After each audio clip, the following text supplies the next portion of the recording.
ये पेड़ तो बहुत ऊंचा है, लेकिन जो फल पेड़ के सबसे ऊंचे हिस्से में होता है वही वाला स्वादिष्ट होता है। इंतजार करना पड़ेगा, जब वो नीचे गिरेंगे तब मैं अपनी नयनतारा को खिलाऊंगी। आपको सबसे ऊंचे वाला फल खाना है ना माँ? ऐसा बोलकर नयनतारा पेड़ पर हाथ रखती है। ऐसा करते ही पेड़ के सारे फल नीचे गिर पड़े। मैं आपको उठा कर देती हूँ सबसे मीठे वाला फल। ये लो, ये वाला फल सबसे स्वादिष्ट है, ये सिर्फ आपके लिए है। लेकिन मेरी बच्ची, ये तूने क्या किया? पेड़ के सारे फल नीचे गिरा दिए। इतने ही फलों का मालिक वहाँ पहुँचा। मेरा इतना नुकसान कर दिया, मेरे पेड़ के सारे फल तोड़ दिए, मैं तुम्हें छोड़ूंगा नहीं। मुझे माफ कर दीजिए, मेरी बच्ची को भी माफ कर दीजिए, इसकी भी कोई गलती नहीं है, नादान है बेचारी। माफी से क्या होगा, तुम्हें ये सारे गिरे हुए फल को खरीदना होगा। मेरा तो भारी नुकसान हो गया। मेरे पास तो इतने पैसे नहीं हैं। तू बुढ़िया, पैसे भी नहीं और मेरा नुकसान भी कर दिया। तभी वो आदमी देखता है कि नयनतारा ने 3 ताली बजाकर उन सभी फलों को वापस पेड़ों की टहनियों पर टांग दिया। ये देखते ही वो बौखला गया। हवा में उड़ते हुए सारे फल टहनियों की तरफ वापस जाने लगे। अरे ये तो जादू करती है। जी बोलकर वो आदमी भाग गया। तूने दूसरों के सामने अपना जादू क्यों दिखाया? मेरी बच्ची, वो पूरे गांव में ढिंढोरा पीटेगा। चल जल्दी चल यहाँ से। लीला नयनतारा को लेकर वहाँ से भागने लगी और फौरन दूसरे गांव जा पहुँची। दूसरे गांव में वो नदी किनारे कि कोई उसे वहाँ ढूंढ न ले। कल तेरा जन्मदिन है, तू 18 साल की हो जाएगी। तुझ में अकल कब आएगी? तू इतनी बड़ी हो गई है, हमें वो गाँव छोड़ना पड़ा। मुझे माफ कर दो माँ, वो सब अनजाने में हो गया। लेकिन अब हम कहाँ रहेंगे? मुझे तो कुछ समझ नहीं आ रहा। तभी नयनतारा नदी के किनारे से कुछ लकड़ियाँ बीनने लगी और हवा में हाथों को लहराते हुए ऐसा लग रहा था कि मानो उसने लकड़ियों को आदेश दिया हो। लकड़ियाँ अपने आप ही काम में लग गईं। धीरे धीरे उन लकड़ियों से एक झोपड़ी बनकर तैयार हो गई। वो झोपड़ी बहुत सुंदर और टिकाऊ सी थी। ये झोपड़ी तो बहुत सुंदर है। अच्छा, तू घर में बैठ, मैं खाना पकाने का कुछ जुगाड़ करके आती हूँ। लीला नदी के किनारे उगने वाली सब्जियों को बीनने चली गई, लेकिन इतने में ही एक अनहोनी हो गई। लीला का पैर फिसला और वो नदी में जा गिरी। नयनतारा, मुझे बचाओ। नयनतारा भागते हुए अपनी माँ के पास आई। नयनतारा को तैरना भी नहीं आता था। वो देखती है कि उसकी माँ पानी के अंदर डूब चुकी है और वो कहीं नजर नहीं आ रही। नयनतारा रोते हुए, माँ, मैं आपको कुछ नहीं होने दूंगी। कहाँ गई मेरी माँ? इस मनहूस नदी ने मेरी माँ को डुबा दिया। मैं इस नदी को सुखा दूंगी। नयनतारा गुस्से में नदी में कदम रखती है और ऐसा करते ही पूरी नदी सूख गई। सारी मछलियाँ फड़फड़ाने लगी। नयनतारा ने देखा कि नदी के बीचों बीच नयनतारा की माँ बेहोश पड़ी है। वो फौरन अपनी माँ को उठाकर नदी से बाहर निकली और कुछ ही पलों में लीला को होश भी आ गया। लीला ने देखा कि नदी बिल्कुल सूख चुकी है। मछलियाँ फड़फड़ा रही हैं। ये तूने क्या किया? मेरी जान बचाने के लिए इतने सारे बेजुबान जानवरों की जान लेने पर उतारू हो गई तू। नदी को जल्दी से पहले की तरह कर मेरी बच्ची। माँ, इस नदी ने आपकी जान लेने की कोशिश की। मैं इसमें दोबारा से जान नहीं लाने वाली। मेरी बच्ची, मेरी बात सुन। सब कुछ विधि का विधान है। गलती मेरी ही थी कि मैं नदी के ज्यादा पास आ गई और मेरा पैर फिसल गया। बेटा, तू जल्दी से नदी में फिर से पानी ला। उसके बाद नयनतारा दोनों हाथ जोड़ लेती है। देखते ही देखते नदी फिर से लहराने लगी। नदी में पानी भर गया। माँ, शुक्र है कि आप ठीक हो। खाने की चिंता आप मत करो, वो मैं देख लूंगी। आप चलो घर के अंदर। लीला जानती थी कि नयनतारा में बहुत ज्यादा शक्तियाँ हैं। नयनतारा अपार शक्तिशाली थी और अब वो 18 साल की होने वाली थी। कल सुबह होते ही मैं नयनतारा को सारी सच्चाई बता दूंगी। नयनतारा को अपनी शक्तियों का अभी एहसास नहीं है।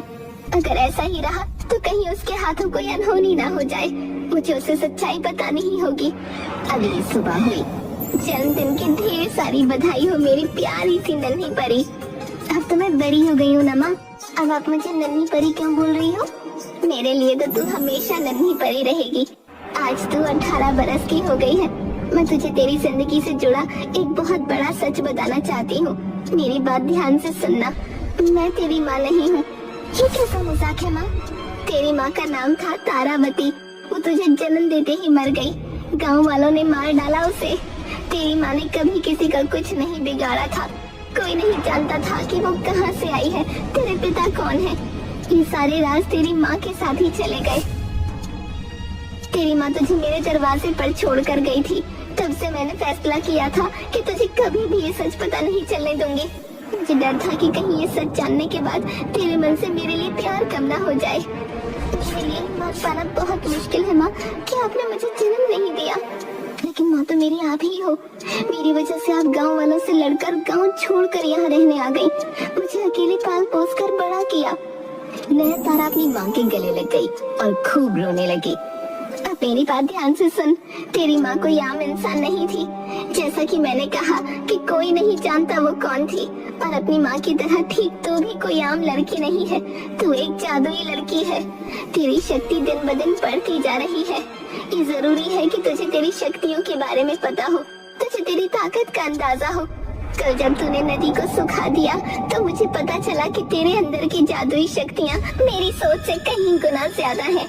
कोई तेरा गलत इस्तेमाल ना करे, इसलिए तुझे मजबूत बनना होगा और अपनी शक्तियों पर काबू करना सीखना होगा। इतने में ही नयनतारा के कानों में आवाज गूंजने लगी। वो आवाज तारावती की थी। नयनतारा की आंखों के आगे वो सारा मंजर आ गया जब उसकी माँ को पेड़ से बांधकर जलाया जा रहा था। नयनतारा का बदन लाल हो गया और अचानक से ही उसके कंधों पर पंख आ गए। ये तुझे क्या हो रहा है मेरी बच्ची? ये पंख, तेरा बदन। नयनतारा पूरी तरह एक परी में बदल चुकी थी। मेरी माँ तारावती को पेड़ से बांधकर जला दिया गया। उस सब मैं अभी अपनी आंखों के सामने होता हुआ देख रही थी। मैं किसी को नहीं छोड़ूंगी। मैं उस गांव में तबाही ला दूंगी, सब कुछ जलाकर राख कर दूंगी। ऐसा कहकर नयनतारा अपने पंखों का इस्तेमाल करके उड़ चली। मेरी बात तो सुन मेरी बच्ची, वहाँ खतरा है। नयनतारा फौरन गांव पहुंची। लीला भी नयनतारा के पीछे पीछे भाग रही थी। लीला बहुत बुजुर्ग हो चुकी थी, इसीलिए वो पीछे रह गई। जब तक लीला गांव पहुंची, उसने देखा कि चारों तरफ तबाही मची हुई है। लोग इधर से उधर भाग रहे थे।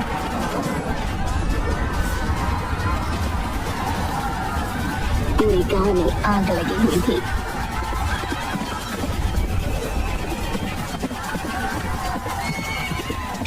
ये कैसी राक्षसी है हमारे गांव में? सैनिकों, जल्दी हमला करो। लेकिन नयनतारा कहाँ किसी के हाथ आने वाली थी। नयनतारा आग की बरसात करने लगी, कभी पत्थर तो कभी तीर। नयनतारा के मन में बदले की भावना का कोई अंत नहीं था। मेरी बच्ची मेरी बात सुन। इन गांव वालों और तुझ में क्या फर्क रह जाएगा? जो इन्होंने तेरी माँ के साथ किया उसका बदला तो इस तरह से ले रही है। ये सब देखकर तेरी माँ को बहुत बुरा लगेगा। तेरी माँ को इन्होंने इस गलत फहमी में मारा कि वो एक बुरी औरत थी, वो उनके लिए खतरा बन सकती थी। लेकिन वो असली खतरा तू क्यों बन रही है मेरी बच्ची? तू ऐसी नयनतारा नहीं है। लीला की बातें सुनकर नयनतारा अब होश में आ रही थी। उसने चारों तरफ की आग को बुझा दिया, सभी लोगों के घरों को पहले की तरह ठीक कर दिया। महाराज, मैं आपसे प्रार्थना करती हूँ, मेरी बच्ची को कुछ मत करना। उसने अपनी गलती सुधार ली है। महाराज भी सैनिकों को इशारा कर कदम वापस लेने को कहने लगे कि इतने में ही आसमान नीला पड़ गया। बादल गरजने लगे और इसी के साथ ही तेज रोशनी से कुछ परियां निकलकर बाहर आने लगी।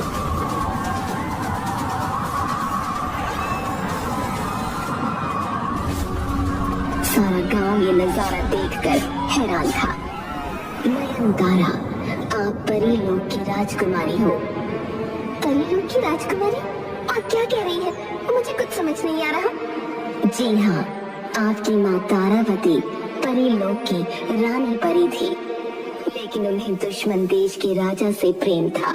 उनकी प्रेम कहानी तो सफल ना हो सकी, लेकिन इसके साथ साथ तारावती रानी परी को श्राप दिया गया और इस श्राप की वजह से वो धरती पर रहने लगी थी। उन्होंने एक दिन फैसला किया कि अब पश्चाताप करने के लिए उन्हें अपनी शक्तियाँ त्यागनी होंगी, लेकिन शक्तियाँ इतनी अपार थीं कि उन्हें सुरक्षित रखने के लिए किसी बहुत मजबूत इंसान की जरूरत थी। इसीलिए उन्होंने आपको अपने पेट में जगह दी। आप अपनी माँ की शक्तियों के साथ ही पैदा हुई हो। आज आप 18 वर्ष की हो गई हैं। इसीलिए आपको अपनी माँ की पूरी शक्तियाँ मिल चुकी हैं। अब आप बिल्कुल तैयार हो परी लोग को सही रास्ते पर चलाने के लिए। हम आपसे प्रार्थना करते हैं कि कृपया आप हमारे साथ चलिए। अच्छा, तो आप लोग हो मेरी असली माँ के असली गुनहगार। अब सुन लो मेरी बात, मैं अपनी माँ लीलावती को छोड़कर कहीं नहीं जाऊंगी। नयनतारा राजकुमारी, तारावती परी को परीलोक से बेदखल करने का अंजाम पूरा परीलोक आज तक भुगत रहा है। परीलोक में आज तक उजाला नहीं हुआ, लेकिन आपके वहाँ जाने से परीलोक का ये श्राप टूट जाएगा। कृपया हमारे साथ चलिए। मेरी प्यारी बच्ची, मैं जानती हूँ तू मुझे बहुत प्यार करती है, लेकिन तेरी जगह ये नहीं है मेरी बच्ची। यहाँ इंसान है, और जहाँ इंसान है वहाँ बहुत पाप है। वैसे भी तू परीलोक की राजकुमारी है, तेरी असली जगह वहीं पर है मेरी बेटी। तू मेरी चिंता मत कर। क्या मैं अपनी माँ लीलावती को लेकर परीलोक आ सकती हूँ? आज से आप ही रानी हैं। आप जो चाहेंगी परीलोक में वही होगा। नयनतारा बहुत खुश हुई और आसमानों की तरफ उड़ान भरती है, और तभी एक टिमटिमाते तारे की रोशनी की तरह वो कहीं गायब हो जाती है। गांव वालों ने बहुत बड़ा पाप किया है। तारावती को जान से मारकर। वो तो बेचारी निर्दोष थी। सभी को कर्मों का फल मिल चुका है। और उस दिन के बाद से नयनतारा अपनी माँ लीला के साथ परीलोक में हमेशा हमेशा के लिए खुशी खुशी रहने लगी। जादुई लड़की की कहानी अब पूरे गांव में प्रचलित हो चुकी थी। यहाँ तक कि आसपास के 7 गांवों में भी जादुई लड़की की कहानी कई सालों तक जिंदा रही।